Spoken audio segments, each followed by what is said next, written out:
आज आपण collar cutting सूट बघणार आहोत. त्यासाठी मी आधीच मेजरमेंट टाकलेलं आहे कपड्यावर. ते तुम्हाला रीड करून दाखवते की मेजरमेंट कशा प्रकारे घ्यायची. पूर्ण लांबी आहे 40, फुल बेस्ट आहे 36, कमर घेर आहे 30, सीट घेर आहे 40, शोल्डर आहे 15. बाही लांबी आपल्या आवडीनुसार घ्यायची आणि गळा रुंदी आणि लांबी ती पण आपल्या आवडीनुसार घ्यायची. पूर्ण कॉलर कटिंग आहे 36 साईजचा.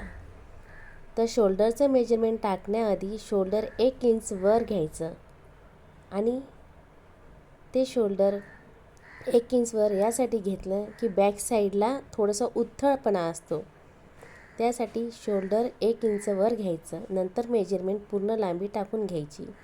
पूर्ण लांबी टाकल्यानंतर शोल्डरचं 15 इंच शोल्डर आहे, त्याचा हाफ 7.5, त्याच्यामध्ये अर्धा इंच किंवा 1 इंच वाढून टाकायचं. त्याच्यामध्ये पूर्ण 1 इंच शोल्डर घेतल्यानंतर अर्धा इंच ॲड करायचा, म्हणजे 8 इंच घ्यायचा किंवा 8.5 इंच घ्यायचा.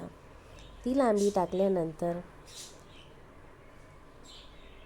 ती पूर्ण आखून घ्यायची.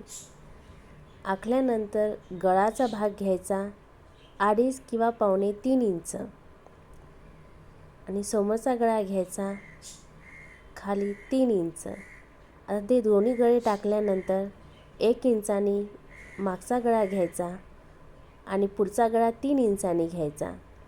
पुढचा गळा घेताना थोडंसं डाऊन करायचं, ज्या प्रकारे आकृतीमध्ये दाखवलं त्या प्रकारे.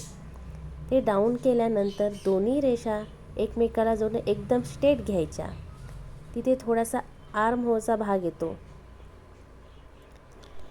ज्या भागामध्ये शोल्डर आपण खाली डाऊन केली तिथून 6 इंच आर्म होलचा भाग मोजून घ्यायचा आणि भाग मोजल्यानंतर खोल भाग जो असतो फ्रंट साईडचा अर्धा इंच आतमध्ये घेऊन त्याला गोल आकार द्यायचा. अशा प्रकारे पूर्ण ड्रेस आखला जाईल.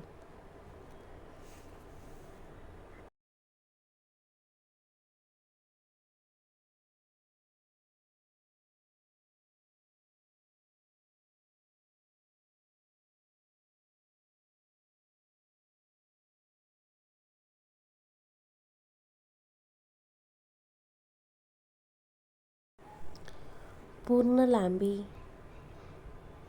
फुल बेस्ट, कमर घेर, सीट घेर या चारही मेजरमेंटचा 1/4 घ्यायचा आणि शोल्डर हाफ डाऊन करायचं.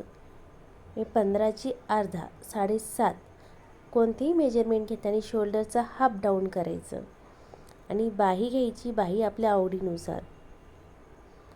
अशा प्रकारे मेजरमेंट टाकून तुम्ही ड्रेस कटिंग करू शकता एकदम सोप्या पद्धतीमध्ये.